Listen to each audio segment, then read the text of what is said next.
కొందరు గవర్నమెంట్పై విషం చిమ్మడమే పనిగా పెట్టుకున్నారని మెడికల్ బోర్డు సింగరేణి కార్మికుల విషయంలో విషం చెబితే ఊరుకునేది లేదని హెచ్చరించారు సీఎం రేవంత్ రెడ్డి. జిల్లాల పునర్విభజన లేదని బీఆర్ఎస్ తప్పుడు ప్రచారం చేస్తుందని తెలిపారు. బీఆర్ఎస్ నేతలు ఫోన్ ట్యాపింగ్ ద్వారా వ్యాపారులను బెదిరించి ఎలక్టోరల్ బాండ్ల రూపంలో 1500 కోట్లు తీసుకున్నారని ఆరోపించారు. బీజేపీ బీఆర్ఎస్ పార్టీలు రెండు ఒకటే అని, Kaleshwaram phone tapping formula E race కేసులో బీఆర్ఎస్ నేతలను కాపాడుతున్నారని మండిపడ్డారు. ప్రొఫెసర్ జయశంకర్ గారు ఈ భూపాలపల్లి ప్రాంతానికి సంబంధించిన గొప్ప వ్యక్తి, ఈ ప్రాంతానికి సంబంధించిన వారే.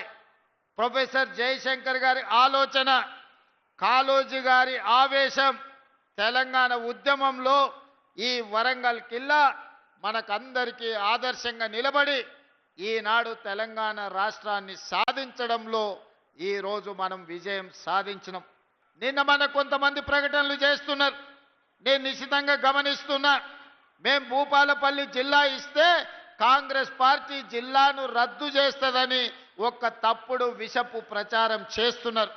ఈ వేదిక మీద నుంచి మీడియా మిత్రులకు, 4 కోట్ల తెలంగాణ ప్రజలకు నేను స్పష్టంగా చెప్పదలుచుకున్నా, ఏ జిల్లాలను తొలగించడం కానీ కొత్త జిల్లాలను ఇచ్చే ఆలోచన కానీ ప్రభుత్వ పరిధిలో పరిశీలనలు లేదు.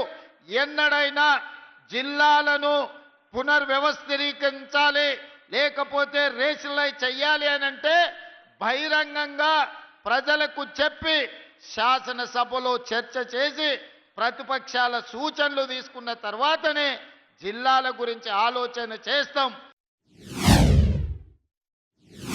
గారు. కానీ నీ పక్కలున్న కిషన్ రెడ్డి ఉన్నాడు కదా, ఆయన కల్వకుంట్ల కిషన్ రావుగా మారి కేసీఆర్ కేటీఆర్ని అరెస్టు చేయకుండా ఆపుతున్నాడు కదా, గాదాని సంగతి చెప్పమని నేను అడిగితే కిషన్ రెడ్డి అంటుండు, నేనేమన్నా ముఖ్యమంత్రినా, నేను ఎట్లా అరెస్టు చేస్తాను. నేను అడగదలుచుకున్నా, 1000 కోట్ల ఆస్తులను పేదల కోసం దానం చేసిన సోనియా గాంధీ, రాహుల్ గాంధీ గారిని సిబిఐ కేసుల పేరు మీద, ఈడీ కేసుల పేరు మీద రోజుల కొద్దీ ఢిల్లీ వీధుల్లో నడిపించి సర్వం త్యాగం చేసిన గాంధీ కుటుంబాన్ని అవమానించిన సిబిఐ, ఈడీ మీది కాదా, మీ మోడీది కాదా అని నేను అడుగుతున్నా. ఈ తెలంగాణ రాష్ట్రం ఇచ్చిన తెలంగాణ తల్లిని ఈడీ కేసులు పెట్టి ఆడబిడ్డను ఈరోజు మానసిక క్షోభకు గురి చేస్తున్నారు. మీకు ఉసురు తలగదా మోడీ గారిని, కిషన్ రెడ్డి నేను అడుగుతున్నా. కాళేశ్వరం కూలేశ్వరం అయిపోయింది, పక్కనే ఉంది. 1,00,000 కోట్లు దిగమింగి కాళేశ్వరం ఏటీఎంగా మారిందని మీ మోడీ గారే చెప్పిండ్రు కదా. సిబిఐ విచారణకు మీకు పంపించి 6 నెలలు అయ్యింది. ఎవడడ్డుకున్నాడు? ఫార్ములా ఈ కార్ రేస్లో ఈడీ కేసుకు పంపించి 6 నెలలు అయింది. ఇవాళ కేటీఆర్ని ఎందుకో పిలుస్తలేరు. ఇవాళ కాళేశ్వరంలో కేసీఆర్ను, హరీష్ను కాపాడుతున్నది మీరు కాదా? ఫార్ములా ఈ రేస్లో కేటీఆర్ను కాపాడుతున్నది మీరు కాదా? మరి ఎందుకు ఆ సిబిఐ, ఈడీ ఈరోజు కేసీఆర్, హరీష్, కేటీఆర్ను విచారణకు కూడా పిలిపిస్తలేరు, అరెస్టు చేసి లోపల పెడతలేరంటే కిషన్ రెడ్డి గారు నల్లికుట్ల మాటలు మాట్లాడుతుండ్రు. నాకేం తెలుసు, నేనెట్లా చేస్తాను. సోనియా గాంధీ గారిని, రాహుల్ గాంధీ గారిని మీ మోడీ గారు, మీరు ఈడీ సిబిఐలతోని వేధించవచ్చు, కానీ మీ చీకటి మిత్రుడు, మీ ఫెవికాల్ బంధం, మీ బీఆర్ఎస్ నాయకులను మాత్రం కేసీఆర్, హరీష్, కేటీఆర్ను, ఈ శుక్రాచార్యుణ్ణి, మారీచుని, సుబాహుడు రాక్షసులను మాత్రం మీ మోడీ పిలువడా? ఎందుకు కంచేసి కాపాడుతున్న కిషన్ రెడ్డి అని నేను అడుగుతున్నా. అందుకే కిషన్ రెడ్డిని ఇప్పటి నుంచి కిషన్ రెడ్డి అనే సమస్యనే లేదు. కేసీఆర్, హరీష్, కేటీఆర్ని అరెస్టు చేసే వరకు కిషన్ రెడ్డి పేరు కల్వకుంట్ల కిషన్ రావుగా పేరు మార్చి కేసీఆర్కు దొంగపుత్రుడైతే కిషన్ రెడ్డి దత్తపుత్రుడు కేసీఆర్కు. టెలిఫోన్ ట్యాపింగ్ ద్వారా బ్లాక్మెయిల్ చేసి కోట్ల రూపాయలు వసూలు చేసుకున్న బీఆర్ఎస్ను బ్లాక్మెయిల్ రాజకీయ సమితి అని ఈరోజు నేను అధికారికంగా చెప్పదలుచుకున్నా. ఈరోజు బీఆర్ఎస్ అంటే బ్లాక్మెయిల్ రాజకీయ సమితి. ఈ బీఆర్ఎస్ వాళ్ళు టెలిఫోన్ ట్యాపింగ్ ద్వారా 100 కోట్ల రూపాయలు ఇవాళ బీఆర్ఎస్ అకౌంట్లో 1500 కోట్ల రూపాయలు ఎలక్టోరల్ బాండ్స్ ఎవని అబ్బ సొమ్మని నేను అడుగుతున్నా. 1000 కోట్ల రూపాయల ఇవాళ ఆస్తులు, 100 ఎకరాల భూములు వ్యాపారస్తులను బెదిరించి అగ్వ సాగ్వకు వాళ్ళ భూములు కొనుక్కున్న మాట వాస్తవం కాదా? గుంజుకున్న మాట వాస్తవం కాదా? మరి ఎందుకు వాళ్ళను తీసి బొక్కలేసే పని మోడీ కిషన్ రెడ్డి చేస్తలేరని నేను అడుగుతున్నా. గోదావరి జలాల పుష్కరాలు వచ్చే సంవత్సరం రాబోతున్నాయి. అందుకే ఈ వేదిక మీద నుంచి శ్రీధర్ బాబు గారికి, కొండా సురేఖమ్మ గారికి నేను సూచన చేస్తున్నా. ఆదిలాబాదులో బాసర నుంచి ఖమ్మం జిల్లాలో భద్రాచలం వరకు ప్రతి దేవాలయాన్ని, గోదావరి పరివాహక ప్రాంతాన్ని పర్యాటక ప్రాంతంగా తీర్చిదిద్ది అవసరమైతే 3-4 వేల కోట్ల రూపాయలు ఖర్చైనా బాసర నుంచి భద్రాచలం వరకు, ధర్మపురి నుంచి భూపాలపల్లి నరసింహస్వామి మందిరం వరకు అభివృద్ధికి కావాల్సిన నిధులనిచ్చే బాధ్యత ఈ ప్రభుత్వం తీసుకుంటుంది. 2014లో చంద్రశేఖరరావు గారు పిట్ట కథలు, బుర్ర కథలు చెప్పిండు. అసలు అగ్గిపెట్టె లాంటి ఇల్లు, అందులో ఎట్లుంటారు? అదో ఇందిరమ్మ ఇల్లు ఇల్లేనా?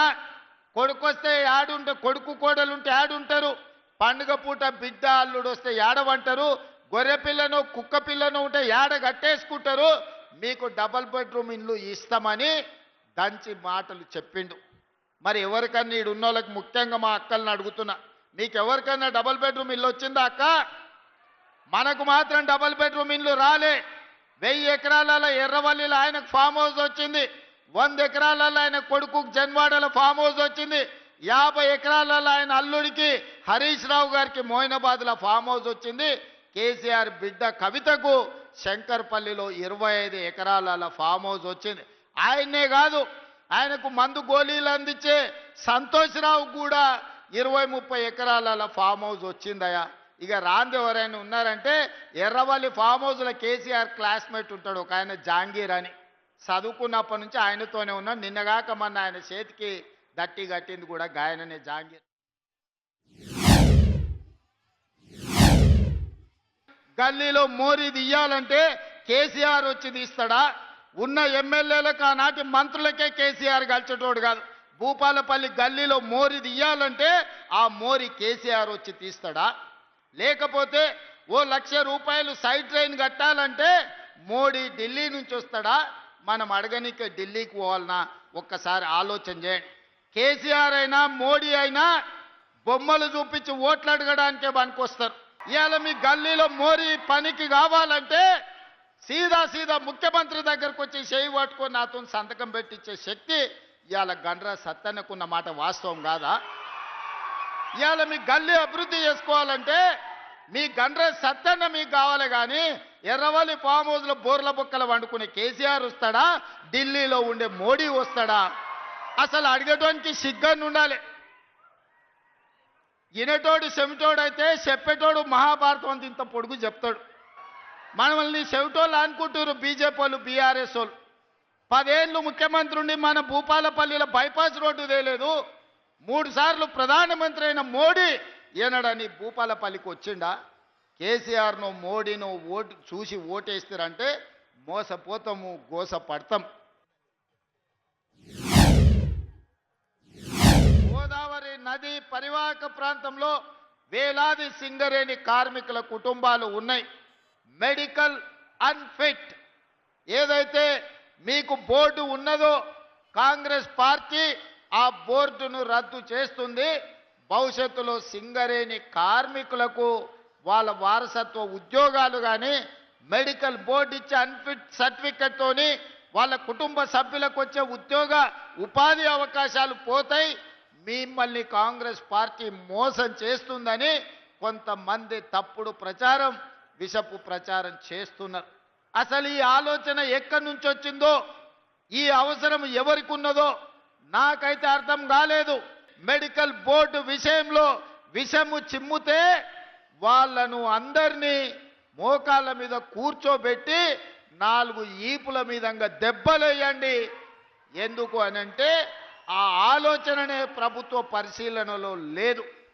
కార్మికులు కోరుకున్న విధంగా కార్మికులకు మేలు చెయ్యడానికి రాష్ట్ర ప్రభుత్వం ప్రయత్నం చేస్తుంది తప్ప కార్మికులకు నష్టం కలిగించే ఏ నిర్ణయము ఈ ప్రభుత్వం తీసుకోదు. కాంగ్రెస్ బీజేపీ వేరు వేరు కాదు. బొమ్మ బొరుసు లాంటి వాళ్ళు, బిల్లా రంగా లాంటి వాళ్ళు, వాళ్ళిద్దరు కూడబలుక్కొని ప్రత్యక్షంగా ఒకడు పరోక్షంగా ఒకడు కాంగ్రెస్ పార్టీని ఓడగొట్టాలని, కాంగ్రెస్ పార్టీని దెబ్బ తీయాలనే ప్రయత్నం చేస్తున్నారు.